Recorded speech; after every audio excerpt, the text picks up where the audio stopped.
आइए अपन एक वचन पढ़ेंगे।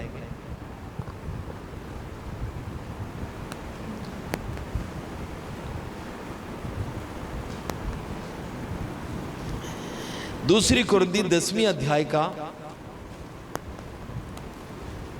4-5। क्योंकि हमारी लड़ाई के हथियार शारीरिक नहीं पर गढ़ों को ढा देने के लिए परमेश्वर के द्वारा सामर्थी है। इसलिए हम कल्पनाओं का और हर एक ऊंची बात का जो परमेश्वर की पहचान के विरोध में उठती है खंडन करते हैं और हर एक भावना को कैद करके मसीह का आज्ञाकारी बना देते हैं और तैयार रहते हैं कि जब तुम्हारा आज्ञा पालन पूरा हो जाए तो हर एक प्रकार के आज्ञा उल्लंघन को दंडित करे। आमीन। हर एक विश्वासी के पास ऐसा हथियार है मजबूत, पर वो शारीरिक नहीं। आमीन। एक व्यक्ति विजय कब पाएगा? लड़ोगे, दूसरे को हरा दोगे तो विजय मिलेगा। लड़ाई में ऐसे होती है, सही बात है ना? तो हम जो विश्वासी लोग हैं,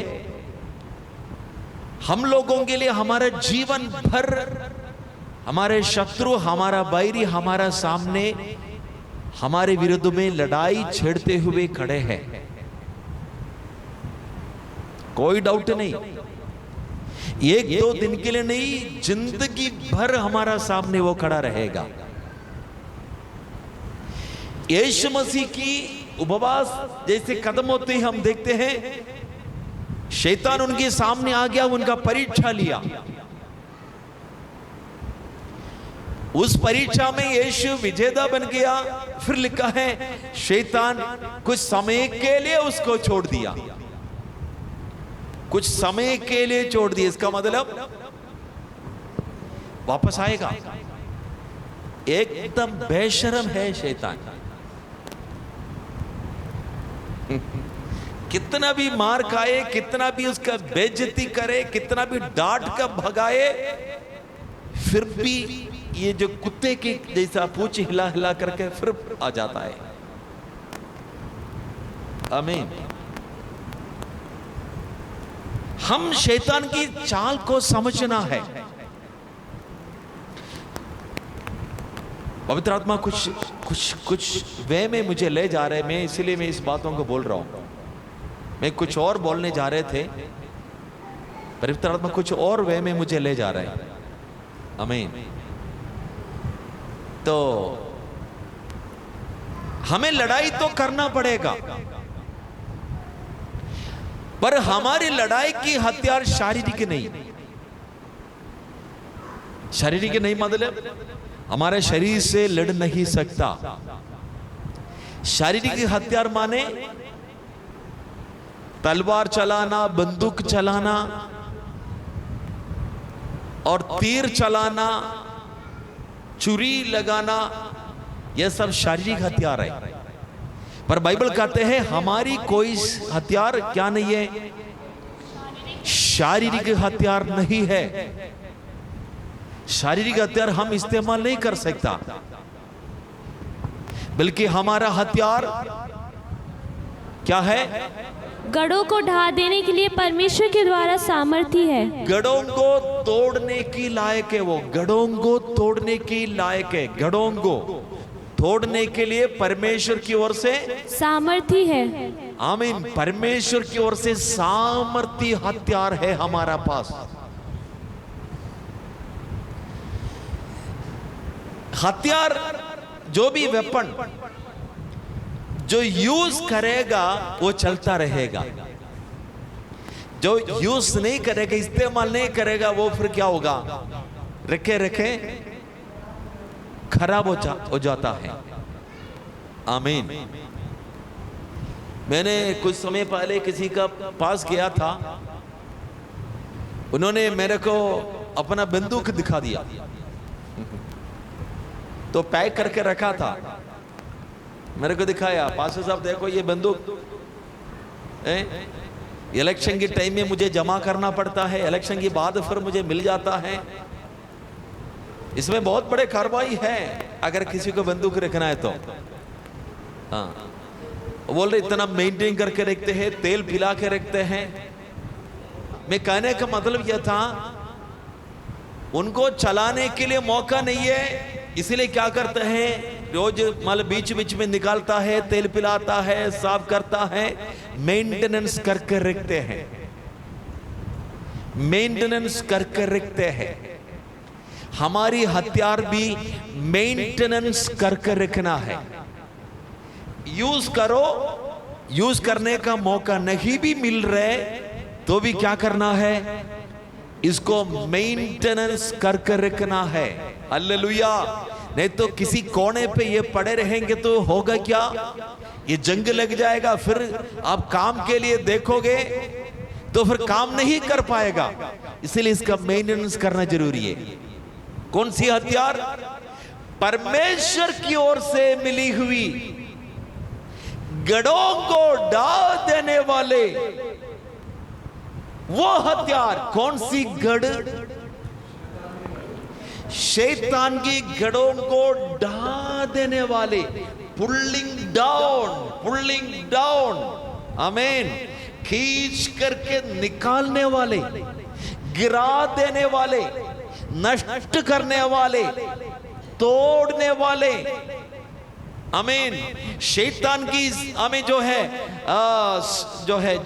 हकों को नष्ट करने वाले हथियार परमेश्वर ने हमें दिया है। आमीन। कई बार हम लोग कहते हैं ऐसे हो रहे पास्टर जी, ये छूट नहीं रहे, वो नहीं बदल रहे, ये आदत नहीं बदल रहे, वो प्रॉब्लम नहीं हट रहे, ये चिंता नहीं जा रहे। आमीन। खास तौर से मैं आपको बताऊंगा, सबसे बड़े शैतान की जो गढ़ है चिंता। ये कहां पर गढ़ बनाता है? हमारे मन के अंदर बनाता है। शैतान गढ़ किधर बनाते हैं मालूम है? अब मत सोचना ये पहाड़ के ऊपर गढ़ बना दिया, नहीं, वो अलग गढ़ है, वो कोई राजा महाराजा ने बना दिया है। हालेलुया। शैतान गढ़ किधर बनाता है? हमारी मन के अंदर बनाता है, चिंताओं में गढ़ बनाता है। आमीन। चिंताओं में हम इतने बड़े बड़े गढ़ बनाता है। पाप का, गलत का, कुकर्म करने का बहुत गढ़े हैं, और ऐसा कुछ है जो छूटते नहीं है, छूटते नहीं है। इसके नीचे वाला आयत पढ़ोगे तो समझ में आएगा। 5 पढ़ो। इसलिए हम कल्पनाओं का और हर एक ऊंची बात का, हर एक ऊंचे बात का जो परमेश्वर की पहचान के विरोध में उठती है। देखो, परमेश्वर की पहचान की विरोध में उठते हैं, मतलब हमारी मन में उठने वाले कई कल्पनाएं, माने चिंता, कल्पना चिंता होती है ना, मन में कल्पना करते हैं, विचार में बनाता है, वो कल्पनाओं का जो गढ़ बनाते हम। आमीन। हालेलुया। ये आंचल में इसके पीछे की काम किसका है? शैतान का है। बनाते किसकी मदद की जरिए? हमारी मदद की जरिए बनाता है। आमीन। हालेलुया। गलत चिंताएं जब आते हैं, ध्यान रखना, शैतान अपनी गढ़ के निर्माण हमारे अंदर कर रहे। पाप की चिंता आपके अंदर आ रहे तो ध्यान रखना, शैतान अपनी गढ़ आपके अंदर बना रहे। गलत रास्ता में चलने का अंदर से प्रेरणा मिल रहे तो समझ लेना, शैतान अपनी गढ़ बना चुके हैं। हालेलुया। Praise God. आप सोच रहे होंगे हम तो प्रभु की लोग हैं, अभिषेक पाए हुए लोग हैं, बपतिस्मा लिया नहीं, अभिषेक भी हमने पाए हैं, तो क्या हमारी साथ ये हो सकती है? देखो, मैं आपको उदाहरण से समझा दूंगा। यीशु मसीह जब बपतिस्मा लिया, मत्ती के सुसमाचार, लूका के सुसमाचार 4 अध्याय से पढ़ना, दोनों में। आमीन। क्या पढ़ रहे वहां पे? यीशु मसीह ने बपतिस्मा लेते ही पवित्र आत्मा ने उनको क्या अगुवाई दिया? कौन लेके गया मिकी? पवित्र आत्मा ने यीशु मसीह को जंगल में लेके गया। कौन लेके गया? पवित्र आत्मा लेके गया। बपतिस्मा लेते ही पवित्र आत्मा आ गया। आमीन। हमने जो वचन में देखा है, कबूतर की नाई उनके ऊपर उतरते देखा है।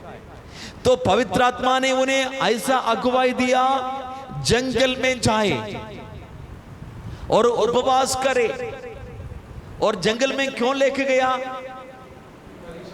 उनकी परीक्षा करने के लिए। देखो, एक साइड में क्या है? यीशु को पवित्र आत्मा लेके चल रहे, साथ साथ दूसरी साइड में कौन साथ चल रहे हैं? यस, ये ध्यान रखना हमेशा, ये हमेशा ध्यान रखना है। अभिषिक्त लोगों, मत सोचना आप अभिषेक पाया इसलिए कभी परीक्षा नहीं होगी। पर यह बात है, अभिषेक पाने से आपका विजय सुनिश्चित है, यह बात सच है। लेकिन आप पवित्र आत्मा की अगुवाई में चल रहे हो, साथ साथ दुष्ट यानी शैतान आपकी परीक्षा लेने के लिए भी साथ साथ चल रहे।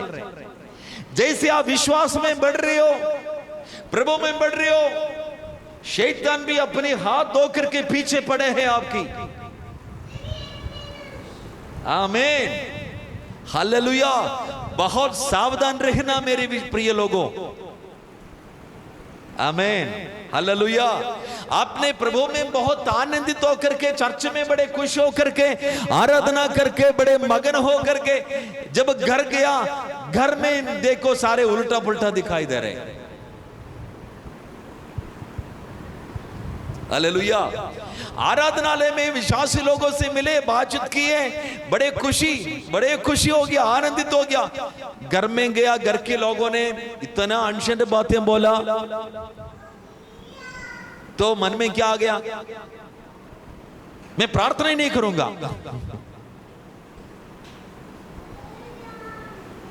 बाइबल ही नहीं पढ़ूंगा।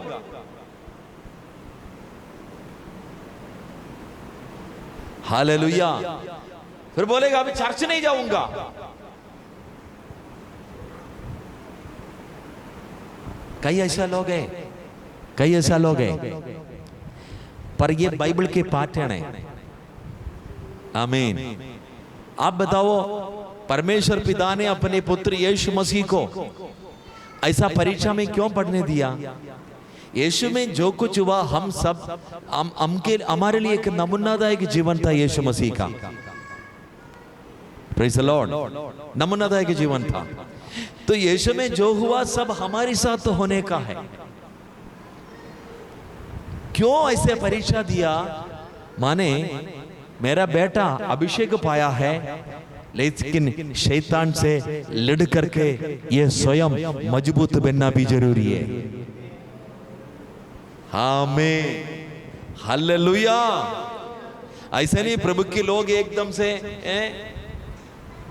आत्मीय जीवन में कमजोर रह करके बस उद्धार पाया, पवित्र आत्मा ऐसे कवरिंग करके रखा है, एकदम से ऐसे ले जा रहे। नहीं, हमें इस दुनिया में परमेश्वर ने जानबूझ करके रखा है, क्योंकि ये दुनिया शैतान की हाथ में ही है। ये दुनिया अंधकार के नीचे है, अंधकार से ढके हुए है ये दुनिया। उस दुनिया में परमेश्वर ने हमको रखा है। किसको?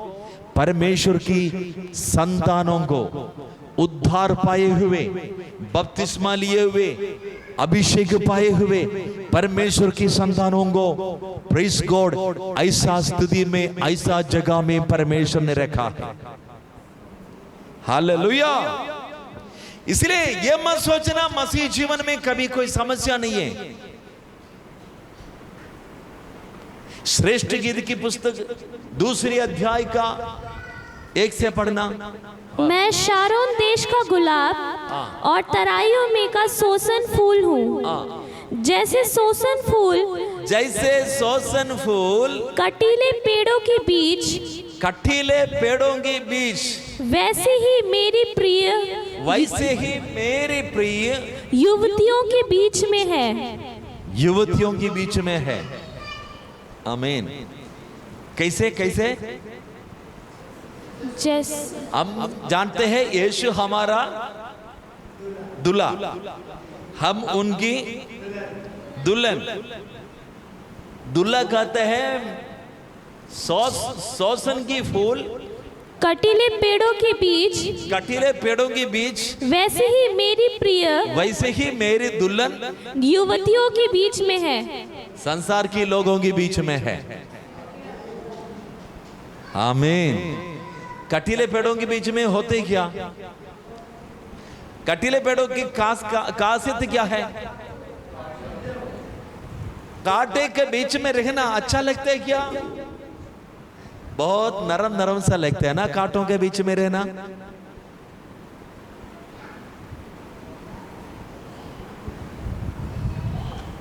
विरोधी कैसे दिखते हैं? विरोधी कैसे दिखते हैं? कांटे। विश्वासी कैसे दिखते हैं? सोसन की फूल